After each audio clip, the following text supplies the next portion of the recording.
Hello everybody, welcome back. Today we are talking about Psalm 41, and there's a free PDF that has all the information on it that you can download for free on our website. Can you guess who the author of Psalm 41 is?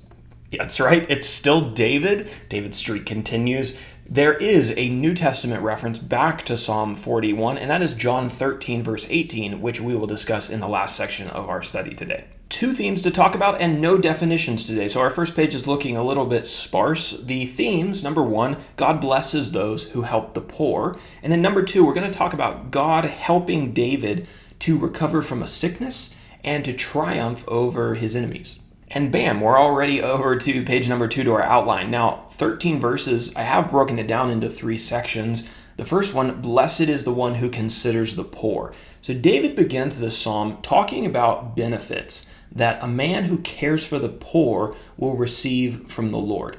The type of poverty that is being discussed here is not specified in the psalm itself, so we're left to interpret a little bit. This may refer to someone poor in money, traditionally what we think of with poor, or it may refer to somebody poor in spirit, somebody downcast, somebody who's poor in heart.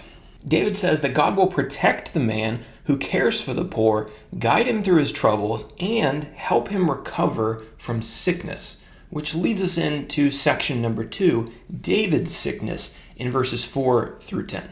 As I mentioned in the opening of Psalm 40, this is one of those psalms that it's a little bit difficult to interpret, and you'll see various interpretations out there. And the reason for that is because we don't have a lot of details or context surrounding the psalm. We have David's expressions through his words, but a lot of the historical information or how old David was, when this was in his life, we're missing that. So we're left to interpret a little bit. And so you will, if you read different commentaries and things, see some different ideas about verses 4 through 10 and really Psalm 41 as a whole. But I've done my best to come up with the interpretation I think is faithful to the text and not say too much, not say too little.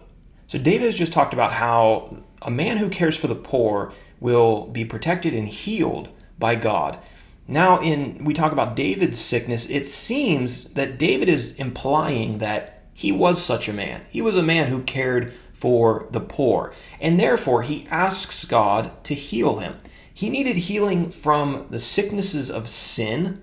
He mentions that, but it also appears that he had some kind of physical sickness. We understand this from some of the expressions in some of the expressions we'll read in a second.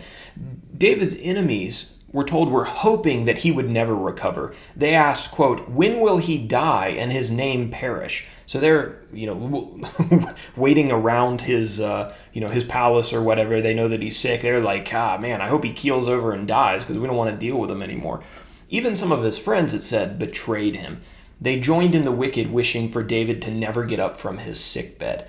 And David asked the Lord to be gracious to him, to lift him up and to heal him so that his enemies aren't going to have this victory over him. And so there's definitely a sin sickness here, but there also seems to be a physical sickness that has him, down on his bed, having to recover from this. Now, verses 11 through 13 concludes with a statement of confidence in the Lord, as so many other psalms conclude. In the final 3 verses, David expressed his confidence that God would not let his enemies triumph over him. He blessed the Lord in the confidence that he was going to recover. So there you have it. That is Psalm 41, and I do definitely encourage you to go out and to read some other people's information on Psalm 41 and some of these more difficult psalms. You don't have to take my word for it. And of course, if you read it for yourself, hopefully you're beginning to interpret for yourself as well with help of good resources. So now let's go down to our final section, which I've changed to a comprehension section to talk about a reference that we see in the New Testament back to Psalm 41. In Psalm 41, verse 9, David talked about the betrayal of a friend.